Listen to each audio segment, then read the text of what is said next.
Welcome back to this third lecture on electromagnetic waves and Maxwell's equations. What we're going to do now in part 3 is we're going to take this wave equation and we're going to solve it. We are going to solve this differential equation. Now, let me tell you what a differential equation is because you probably haven't really worked with one before. You kind of have in 121, but it probably wasn't really explained. Here's the deal. What this is E, just to remind you, is the Y component of the electric field at various locations X throughout the ether, okay? It is also telling you the electric field at any given time. Okay, so let me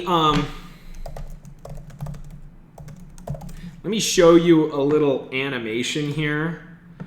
I should have got us through this commercial, but let me show you what this actually looks like. So here's the deal. We got this wave of electric field written in blue. It's going like this, okay? I'm gonna just focus on this. It's moving along, okay? Different parts of the ether end up having a different amount of electric field at different times. How do we say that in math language? We write a function. In this case, it is E of Y because you can see in this, our electric field is going in the Y direction. Just to keep things simple, we're just going to pretend that there's waves only in the with the E in the Y direction. It can go in any direction, obviously, but we're just going to do Y right now. Just a wave in the Y and a magnetic wave in the X, which we'll see in just a moment. But right now, here's your blue electric wave in the Y direction as it proceeds forward, okay?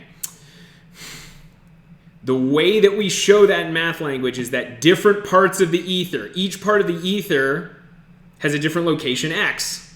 And at that particular location, there's a particular amount of E. And at different locations, you have different amounts of E's at different times. So this is a function of two variables. It's a function of two variables, okay? This function at any given location follows this relationship. Its x derivative is related to its t derivative in this way. What this means is that any function which satisfies this here equation is a possible description of the electric field at those locations, at those times. Now, finding this, so what's funny about a differential equation is that a function is its solution. You're probably accustomed to algebraic expressions where if you plug in a particular number over here, then that means a particular number on the left is the solution. Here, we relate functions to one another using derivatives, and a function is actually the solution. And that function, again, tells you the electric field distribution, which is allowed by all of the physical principles which allowed us to get this equation. The whole part of, all of part 2 is just telling you the physical principles about how to get this equation, so I won't repeat them. Okay. Now, differential equations are, in general, quite difficult to solve. I am simply going to lay the solution on you. Here it is.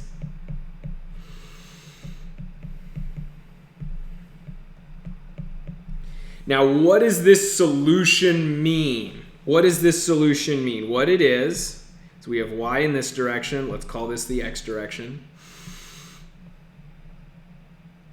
At different x locations, we have different amounts of E. Okay? Different amounts of E going in the y direction. Okay? In addition, as we run the clock forward, you can imagine this whole wave moving forward, okay? And again, a better visualization of this is, of course, achieved through video. There you go. And we're going to talk about magnetic later, so I'm just going to not talk about magnetic yet.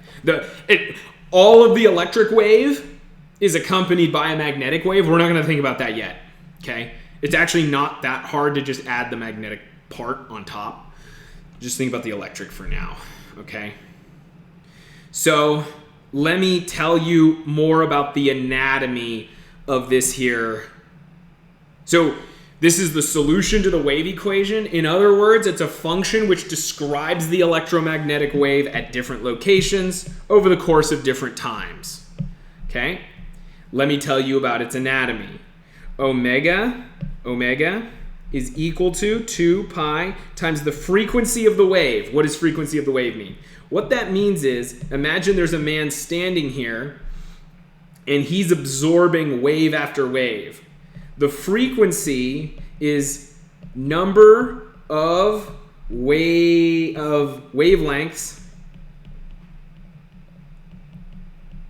per second that the man absorbs, okay, if he's standing there getting hit by these electromagnetic waves, okay? And so you've seen this before, but in different contexts where we're talking about different frequencies. It's a different kind of frequency, but it's still a frequency. It says, how frequently does this guy get hit? Do wavelengths proceed forward in this wave? Okay? What's K? What is K? K is 2 pi divided by the wavelength.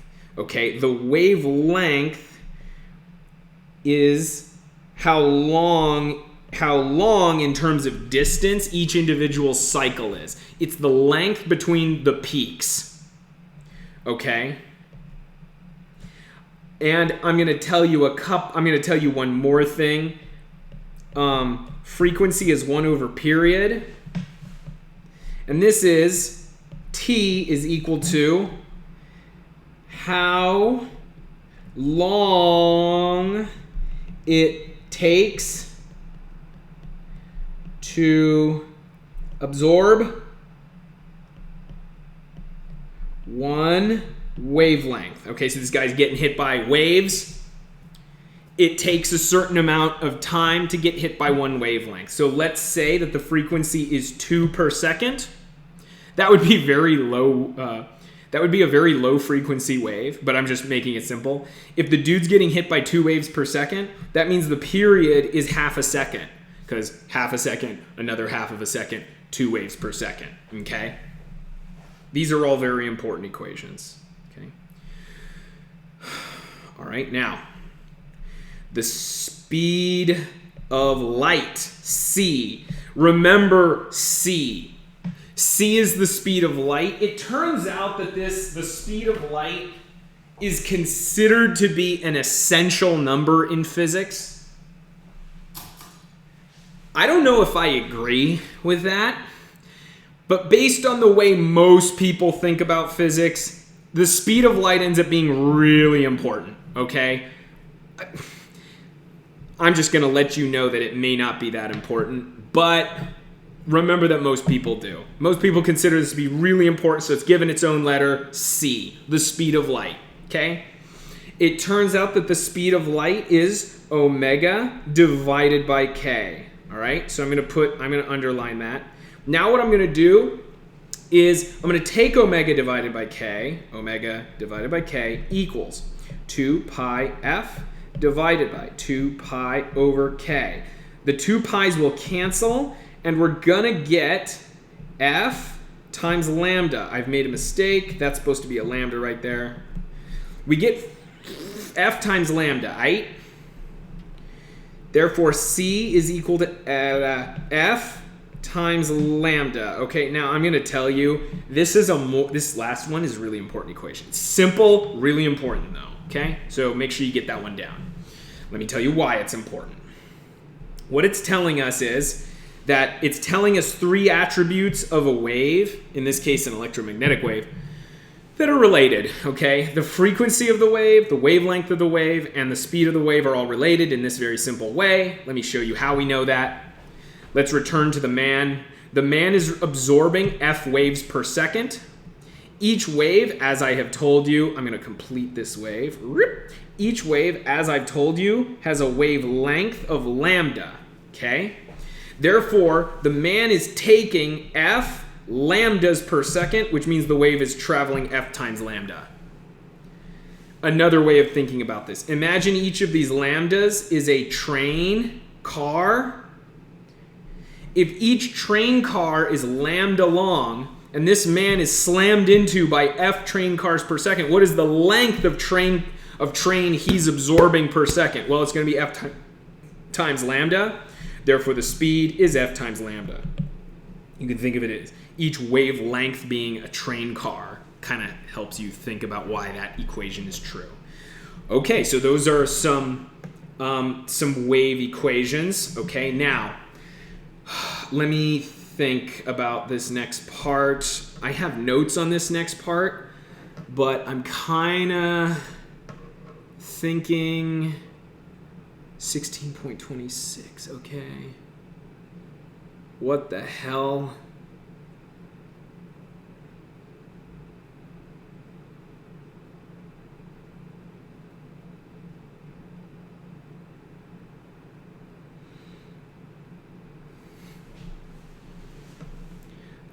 Yeah. I'm just gonna show you some stuff right now. Yeah, this is fine. Okay, let me play this again. You got your electric oscillations. Then you got your magnetic oscillations going perpendicularly to that. Together, they're both happening at the same time. Hopefully, they give us a better view. They don't. Let me give you a better view of this same phenomenon.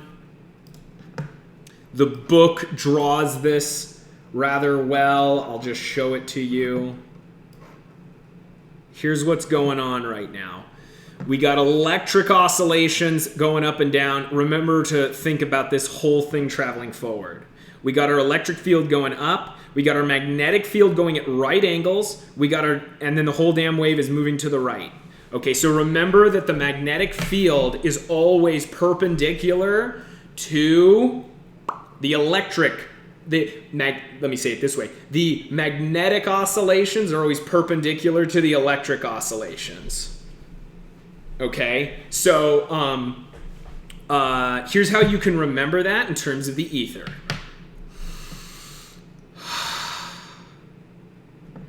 Step one, ignore the red and the blue part. Just think about this line, okay? I know this is a little weird, but just trust me for a minute. Follow me for a minute. You got this line, right? This line contains within it balls and cells, just like what's going on up here, okay? Remember that the balls and cells are hella small. Maxwell is basically saying, like, what Maxwell's kind of trying to tell us is he's like, any 1 square centimeter of ether contains like a bazillion balls and cells. He doesn't know how many. It's a lot. These balls and cells are small and they're all packed in on one another. It's like you have 2 ethers like simultaneous on one another, because in between the spaces of your magnetic ether, the hexagons, you got your balls, which is your electric ether, and as we've been discussing, the two interact with one another. That particular interaction necessitates that an oscillation of the electric ether in one direction will result in an oscillation in the magnetic ether in a perpendicular direction. So here's the way to think about it. Again, imagine this line. Just think about the line. Delete the waves for a second. Just think about the line. There's a bunch of balls and cells inside the line, right? Imagine it more as a really thin tube of ether. Not a line, but like a really thin tube of ether, okay? Now, within that tube, at this location, you have some ball pressure going up. At this location in the line, you have more ball pressure going up. That's why you have a bigger thing. Remember that, like, how do I put this? There's nothing literally, let me think. it's not like a big ass string wave where it's going like this. It's that different locations along the tube have more or less ball pressure. Here we have some ball pressure. At this location along the tube, we have more ball pressure, which is represented by a bigger arrow. At this location, we have no ball pressure at all. Here we have ball pressure in the other direction, etc. Okay? Ball pressure. Gotta be a joke there somewhere. Not gonna tell it, except for that joke, which was sort of implicit in the noting that I can't think of a joke, even though those words sound like, you know, like male genitalia. Okay? Now, now, you got ball pressure, you got ball whooshing, okay? Now remember, look at the ether above me. When balls whoosh upwards, a difference in whooshing causes spinning of the cell. The spinning of the cell represents a magnetic field. So like in this cell right there, like that, okay? And so at each location, the whooshing of the whooshing of the balls, or the pressure of the balls up or down, causes whirling of the magnetic cells. And so we always, at each location, basically the electric and magnetic fields are always in sync with one another. By the way, I don't think this model is right. I think it's fantastic. I think it was incredibly powerful and helpful and is equivalent to whatever is right in some kind of important way. But I don't think it's literally true. I don't think there's literal balls and cells rotating and stuff like that. I suspect that all of this is just one fluid, is just one ether somehow. Part of why I think that is because the electric and magnetic fields are just completely in sync with one another. This makes me think that this is one of the reasons I think that the electric and magnetic fields just aren't really distinct from one another. And we just have a limited perspective that if we were to like learn one more thing, we'd be able to just completely unify the two entirely. There already are ways of unifying the two. They're not clean. They don't have a straightforward physical interpretation. Not yet. I haven't come up with one. But there kind of are. We're just not going to learn them in the class. They're called the electric and magnetic vector potentials. The magnetic, there's the electric potential, which we already learned, voltage, and then you pair that with the magnetic vector potential, A. It turns out that unifies the two in a certain way. I don't know what to make of all that physically, though. Anyway, sidebar over. I think they're the same, but here's the deal. The electric waves are always perpendicular to the magnetic waves. That's the upshot of this. Let me show you one more time with motion. It might help you think about it.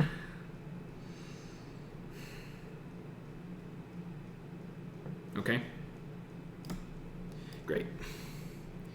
So, what's next? So, let me show you the relationship between these two waves. Here we go. Look at equation 16.25. Our E waves in the Y direction completely coincide with B waves in the Z direction, okay? Remember in this graph, Z is this blue direction, Y is the red direction. Let me show you again. There you go. The waves are just totally coinciding with one another. E0 means the amplitude of the E wave. B0 means the amplitude of the B wave. Now let me show you this last part.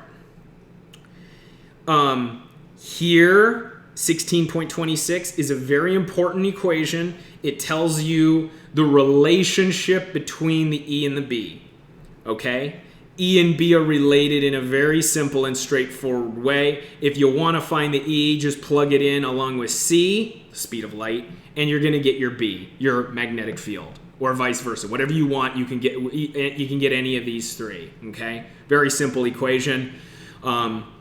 this is one of those things that just makes, again, like, I think we're just missing something, and so it looks like these are two different things. And they are for now. We don't have a way of thinking of them as the same thing yet, so it's fine to treat them as separate, but you can kind of tell that if we just shifted our perspective a little bit, maybe we'd be able to think of it all as one big thing.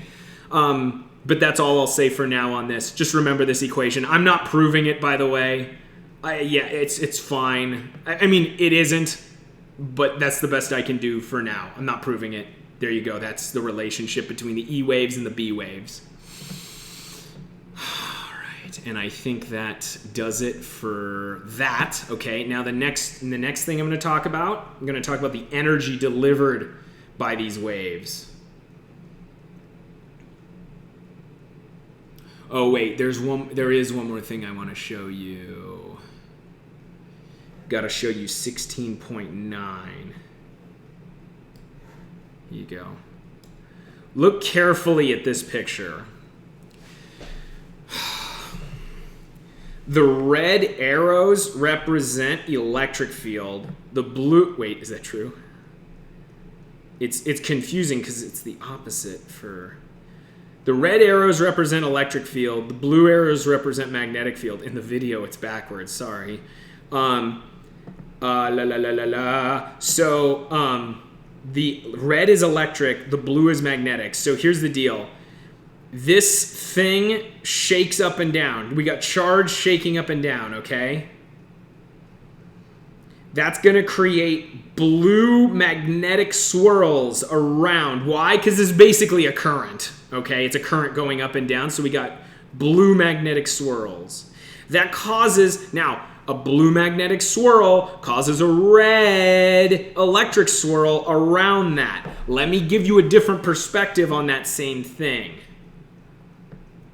I've already shown you this picture. I'm just like, it's this, okay? So I want you to hold both of these in your mind. This is not telling you, this picture isn't telling you what's going on like over on the left. It's just telling you like a very simplified perspective on the chain reaction. Then this one tells you the relationship between E and B. And then this one is kind of trying to give you an overall perspective. The green C represents how far, like the direction of the wave's propagation, by the way. Okay. Note, by the way, note when you do this, no light is shot up or down. It's shot off to the sides like this. Okay. So you can look at that, try to understand that, try to get just a sense of what that looks like. And that's all I'm going to say there. Let us now talk about energy. The energy delivered by an electromagnetic wave. Now, we already know that light delivers energy. What is energy? Energy is motion and the capacity to cause motion. Motion. Which is kinetic energy. And then the capacity to cause motion. So the ether is, I don't know if it's moving, but it's doing something. There's something waving in the ether. That wave, when it reaches your face, when you're out on the beach getting a tan, the sun is striking your face and heating it up. What is heat? Heat is motion. And so the sun is wiggling the ether. Those ether wiggles, whatever they are, it's not literally something, maybe it is. But we don't know. We don't know what kind of wiggling it is. It's an electric and magnetic wiggling. It's a wiggling of the electric field and the magnetic field, which is a property of the ether. And the wiggles of the ether go from the sun all the way to your face, and it starts moving the atoms in your face heats up. Now, we actually have a pretty common sense understanding of how we already, in this class, have a very good hypothesis as to why the electromagnetic field, electromagnetic waves would deliver energy. Here's why. The E is waving up and down, right? Here is a carbon atom inside your face. Your face has a lot of carbon. atoms in it. Here's an electron orbiting around the nucleus. These waves come in, the electric field is going to push on the electron and somehow move it. Now, by the way, the electron is not going around in a circle around the nucleus. It's doing whatever it's doing. We don't understand what the electron does around the nucleus. I'm going to tell you a little more about that later, actually. But the common sense idea is this. The electron is somewhere near the nucleus. It gets pushed around by the electric field vibrations. And once the electron is pushed around, the electron is now moving, and that movement, it starts ramming into other things, and now your face heats up as a result. Like, the electron rams into other atoms, other electrons, stuff like that, and now just the general effect is to heat your face. Now, it turns out that that is confirmed by further investigation, that this is basically the process through which it works. For now, I'm just going to offer it to you as a decently reasonable hypothesis. I'm going to now use Maxwell's equations. I'm going to use this to calculate the amount of energy delivered. I'm going to calculate the amount of energy delivered by the electric field, okay? I'm sorry, by the electromagnetic wave, not the electric field. The energy density, we're going to call this U, is equal to 1/2 E0 times the electric field, 1/2 mu on the bottom, B. Okay? Write this sum gun down because it's important. This is the energy density. It's the amount of energy per square meter as a result of electric field and magnetic field being in that. This is just a combination of the energy density of electric and magnetic, which we talked about. This one we talked about the energy inside of a capacitor. This was the energy inside of an inductor. The electric field and the magnetic field can store energy, as I've said. So for any 1 cubic meter of ether, that ether contains within it the ability to cause a certain amount of motion. How? By pushing charges around. How much energy? How much ability to cause motion? It turns out it's this much. I'm not proving to you how we know it's particularly that much, but you could see that it's plausible that each piece of ether, depending on its electric and magnetic field, carries with it a certain amount of capacity to cause motion because that ether can push charge around. And that's my barbaric explanation of that, okay? Here's another, because now, in an electromagnetic wave, remember that E equals CB, okay? That's how the electric field and the magnetic field are related in an electromagnetic wave. So for a EM wave, the energy density of the ether with a wave running through it is equal to this or this, depending on whether you're in an electric or a magnetic mood that day. I shouldn't say mood, depending on whether you want to calculate in terms of the electric or the magnetic. Okay, I'm gonna box that because that one's important too. Sometimes you want to calculate in terms of electric, sometimes you want to calculate in terms of magnetic. It depends on the situation. Okay, now let's find the amount of energy passing through a given location in time, over the course of time, okay? Imagine you have a plane, a blue plane right here. And this plane is getting hit by EM waves, okay? Here, these red lines represent the EM waves. There's no wave. They're not drawing the wave, they're just drawing the stuff, the wave energy passing through that plane, okay? Over the course of delta t, over the course of a particular amount of time, this cylinder of light strikes the blue plate. Can you see that? Over the course of delta t, this cylinder of light strikes the blue plate. That cylinder is c times delta t tall. Okay? Now, the energy, the total energy that strikes the plate over the course of that time is going to be U times volume, okay? Because remember, U is the energy per volume, the energy density, okay? And we just calculated that. It's at the top in the box, top box. Top box, there it is, see it? That's the energy per unit volume. Okay, now, so if we do energy per unit volume times volume, that gives you the total energy which struck the blue plate over the course of delta T. Okay? What is that equal to? Well, here is the volume of the cylinder. Why? A is the area, base times height. The height is C times delta T. Why? Because that's the light is traveling at C, so C times delta T, that's the length of the cylinder which strikes the blue plate over the course of delta T. Okay? So, I'm going to switch to doing the math myself now. Okay? So,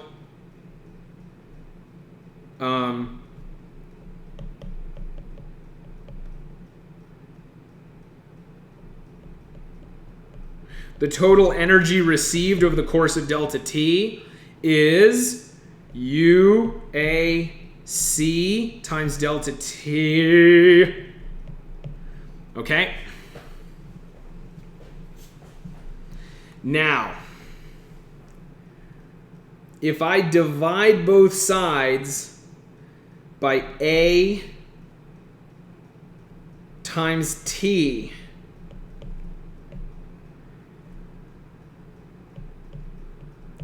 then on the right side, I'm going to get some nice cancellation. The energy over the course, if I divide the total energy by A times T,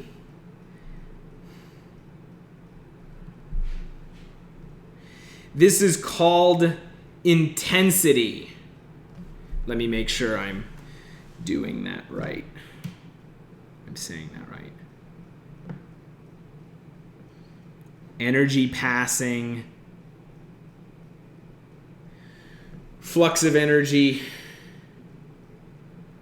energy flux. This is the energy flow. So here's the deal. This is called S, and S is equal to U times C, okay? Is equal to U times C. All right, now what is this? What is S? This is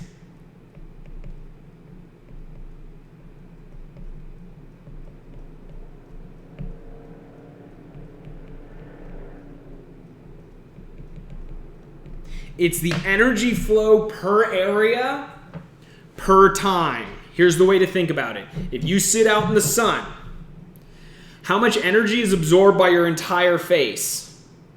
Well, each square inch of your face is going to receive a certain amount of energy per time. It's energy per time. The longer you sit out in the sun, the hotter your face will get.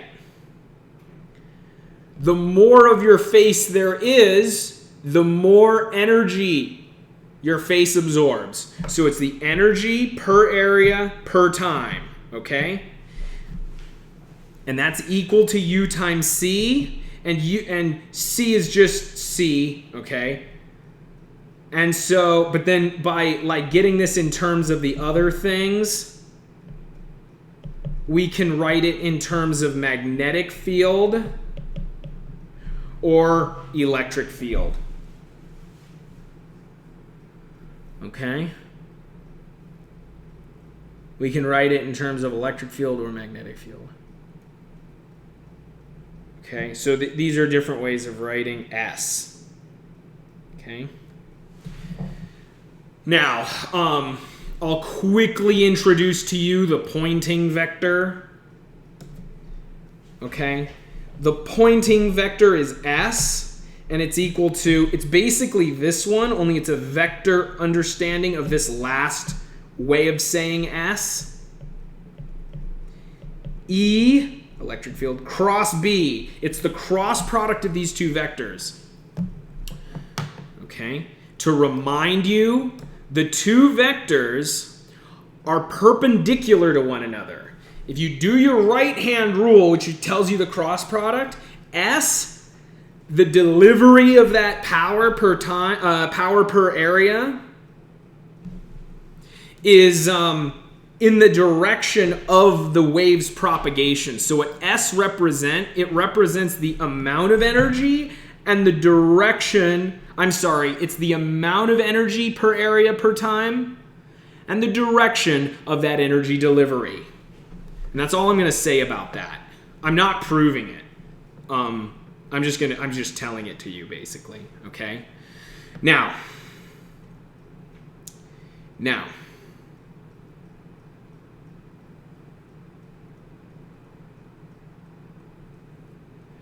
I'm going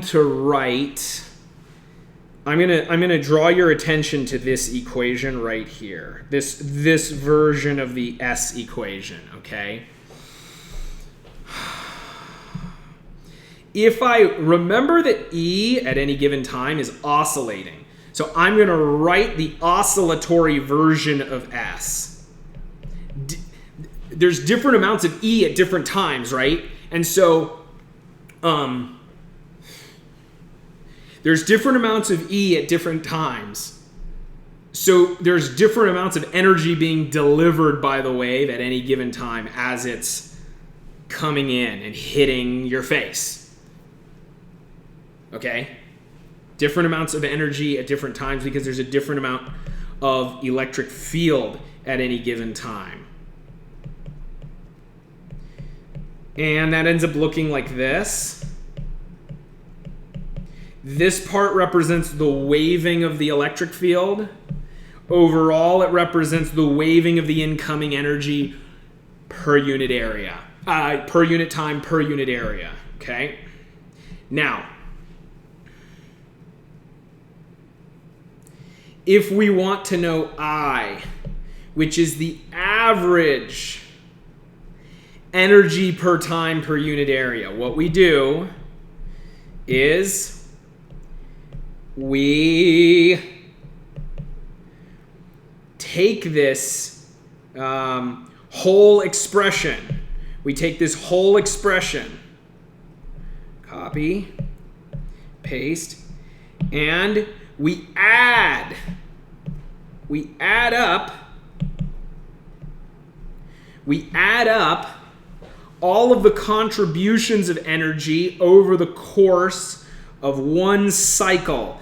Big T represents it represents the inverse of the frequency. That's how long it takes for one wave to come in. So if we add up all of the contributions over the course of one full cycle and then divide by that time, it ends up giving us the average energy delivered. And let me show you what that ends up being, okay? Let me show you what this ends up coming out to. I'm not going to do the math. Here it is. I, also known as S average, is equal to 1/2 C all this. Okay? It's also, if you're feeling magnetic today, you can write it like this. Now, what is E0 and what is B0? These are the amplitudes of the electric and magnetic fields in the wave. Okay? And then you can also write it like this if you're feeling like letting everyone in on the action. There. There's as many ways to write it as you could possibly want. There. Write it down.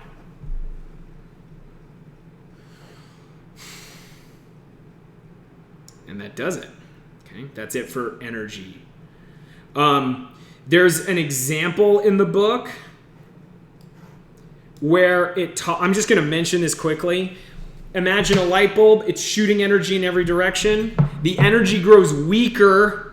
I'm sorry, I need to say The the intensity grows weaker as the square of the distance. Why? Because the light is spreading out in every direction.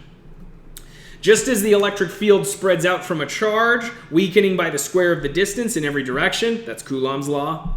Just as that happens, so does light itself. The waves are spreading out in every direction.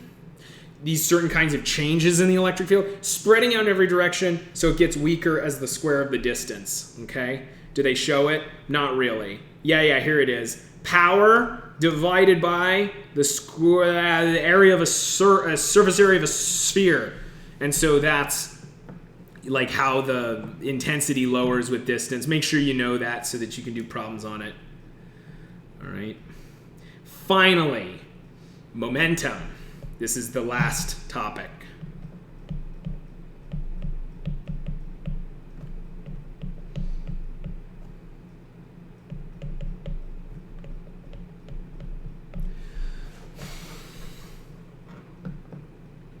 So it turns out that an electromagnetic wave will actually deliver momentum in the direction of the wave's propagation. Here's why. I didn't even know this before reading the book. This is pretty cool. Here's an electron. The electron is getting struck by an EM wave. Here it comes. The EM wave comes on in and it strikes that electron. The electric field, and let's say the electron ain't moving. It's just sitting there. Therefore, the B, the blue, does nothing, okay? At least not at first. It's going to do something in a second. Then the E strikes it, and so we're going to get a velocity, and we're going to get an acceleration downward. The electron is going to accelerate downward as a result of the E. Like I said, no surprise there, right? Okay, now, here's what's interesting, though.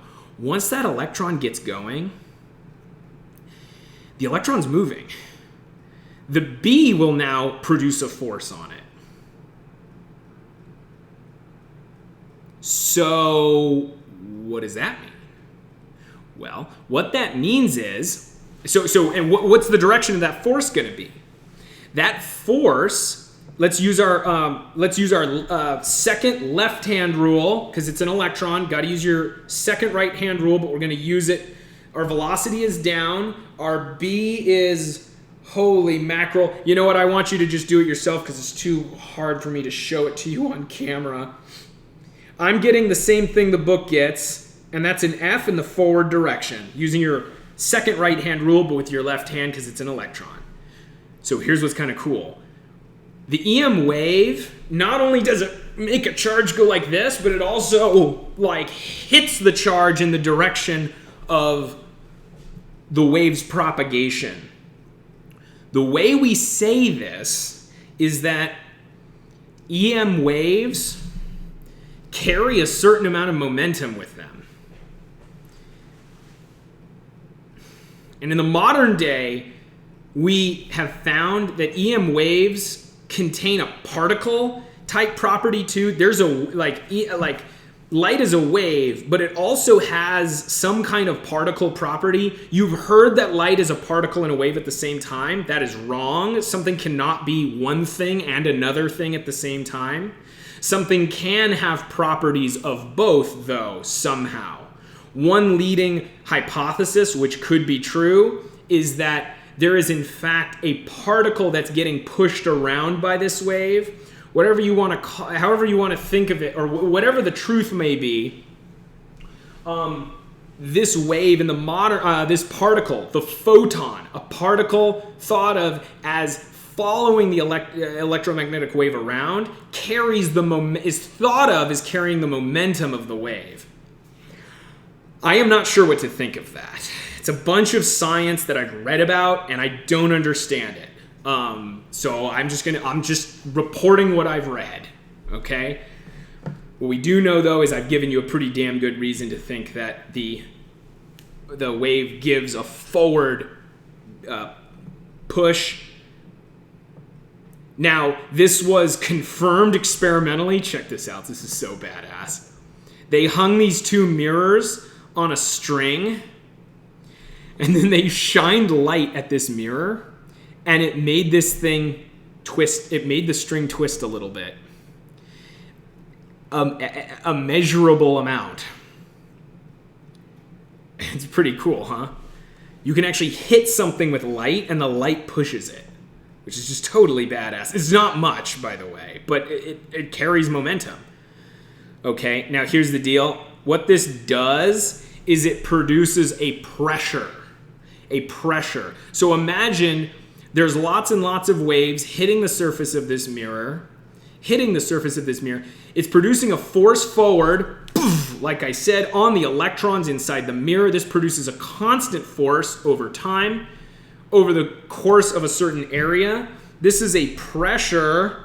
The force per unit area is a pressure, and the pressure is equal to I over C, where remember I is this. It's this I I'm talking about. I'll just show you the whole thing.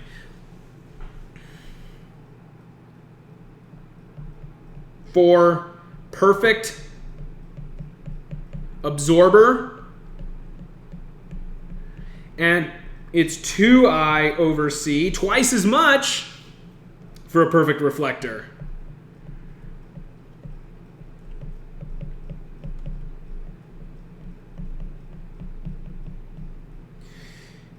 Okay. Why is the reflector twice as much as the absorber? The reason is, this is not a very good reason. Momentum is conserved.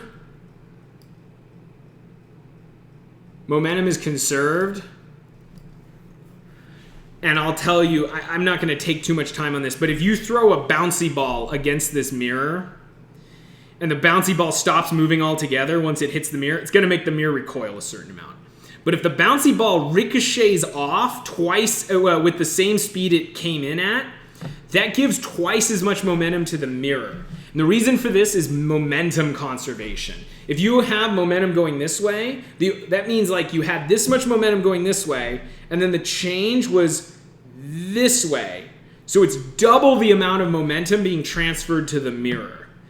And it turns out that if you think of the mirror as getting struck by a bunch of little particles that have momentum, the same law applies. If it reflects off, you get twice as much momentum, twice as much pressure. So twice as much pressure. And pressure is just momentum over area, momentum over area divided by time. Okay?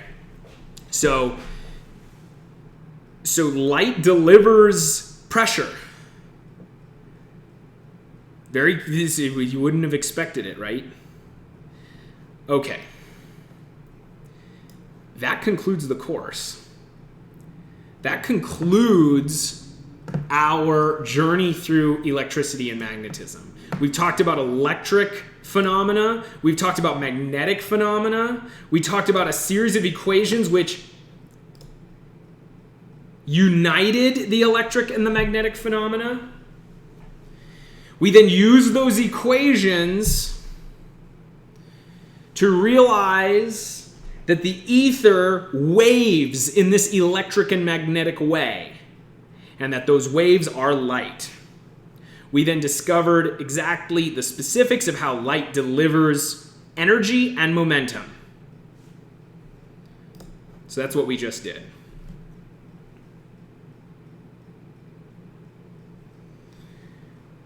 But there's a lot more to be discovered out there, obviously. There you can see how far we've come. We've come from just seeing things attract one another into seeing the nature of this waving stuff that we can't fully identify.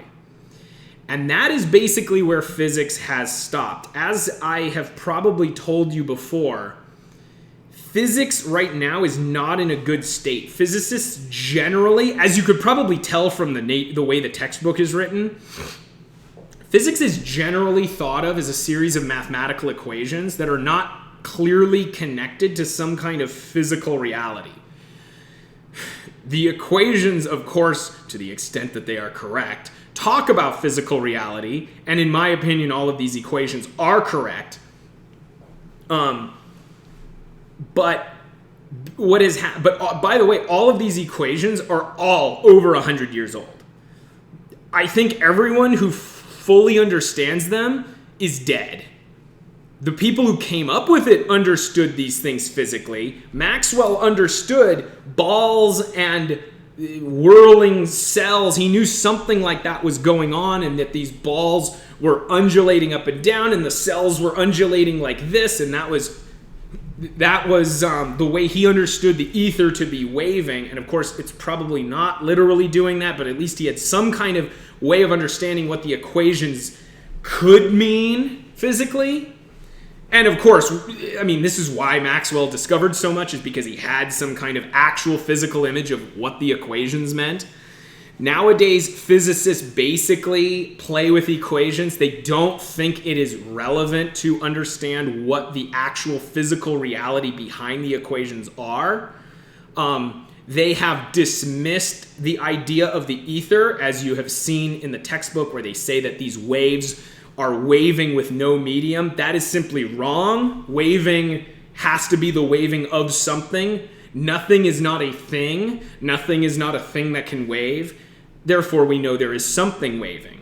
And if we understand the nature of that something, then we will learn more. Then we will take the next step. But that step has yet to even be... no one has really tried to take that step since Maxwell, basically, who wrote all of this up in 1880 or so.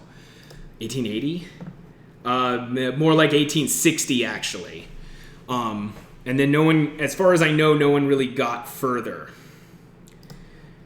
I'll leave you now with some sense of where we're at now and where I'm at in my own attempts to understand the ether.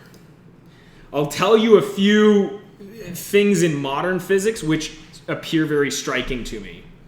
There was an experiment called the Michelson-Morley experiment that was designed to measure our velocity through the ether. Everyone thought, like, okay, well, if the ether is this stuff that's everywhere, how fast are we moving through it? And there was actually a pretty good way to try and measure how fast we were moving through the ether. And what was interesting is we couldn't measure our speed through the ether. As a result of this, a lot of people decided that there was no ether. That was a mistake. But it does force us to think of the ether as being far more complicated than I've shown you so far. There is some massive piece of the puzzle, or many pieces of the puzzle, that we are missing. I still maintain that there is an ether, since nothing is not a thing that can wave. We know something is there and that it's waving. It's just a matter of identifying what it is exactly. And since Maxwell, we've had a number of things which I consider to be really big hints. I'll tell you a couple. Quantum mechanics has shown us that light and matter in motion, like electrons, which is a massive object, not a massive object, but a mass-carrying object, even mass-carrying objects behave like a wave in a certain way. Yeah, it's weird. Like, when mass moves, it moves like a wave in a particular way. You will hear physicists say that matter is both a particle and a wave at the same time. That is also wrong. See, again, something can't be a particle and a wave at the same time. But here's what's interesting. Light and matter are wave-ish. There's something about them that is wave-like. So what I think... Well, I'll tell you another piece of the puzzle. So I'm going to just leave that piece of the puzzle. I'll tell you what I think later at the end. General relativity explains gravity as a bending of space. You may have heard of this. Let's say this is the Earth. Here's the moon. The moon's, of course, going around the Earth. The way that general relativity explains this is to say that space itself is bent near the Earth, and so the moon is traveling in a straight line, but space is bent around the Earth, okay? Now, here's my way of understanding this. Quantum mechanics says that matter is a wave, okay? Just think about this in very simple terms. Quantum mechanics is saying that matter is somehow a wave. Here, general relativity is saying that matter bends space, and that causes objects to move in a curved way near that object. Now, by the way, also light curves near a gravitational object. General relativity also predicts that, and that ends up being true. It has been measured that light actually bends around a gravitational object. Light and matter are waves, apparently. Well, I'm going to tell you I'm certain of that. I've seen the evidence. Matter is somehow a wave. I don't know how to make sense of it exactly, but that's what the evidence shows us. There's something wave-like about matter. There's something particle-like about it too. I don't know how to figure that out, but there's something wave-like, okay? Light and matter are waves. Light and matter bend in their path because of a bending of space. Here's what I think. I think it's not a good idea to call this space is bending. I say the ether is bending.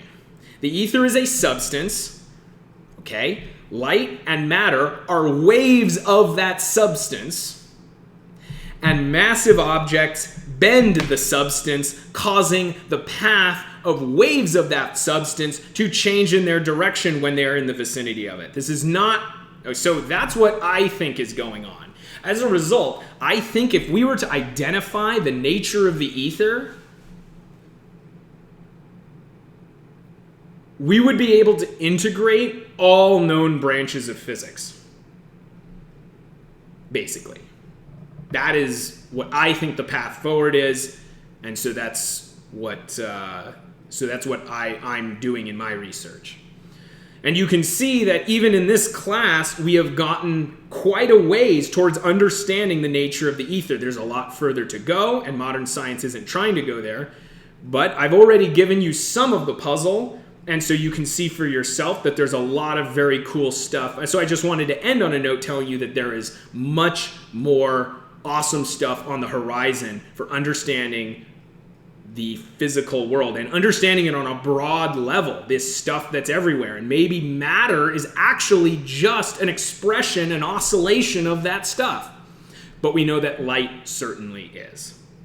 And so for that, I'll thank you for your attention. Thank you for watching these lectures, and I really hope you've learned something. And good luck with your future endeavors.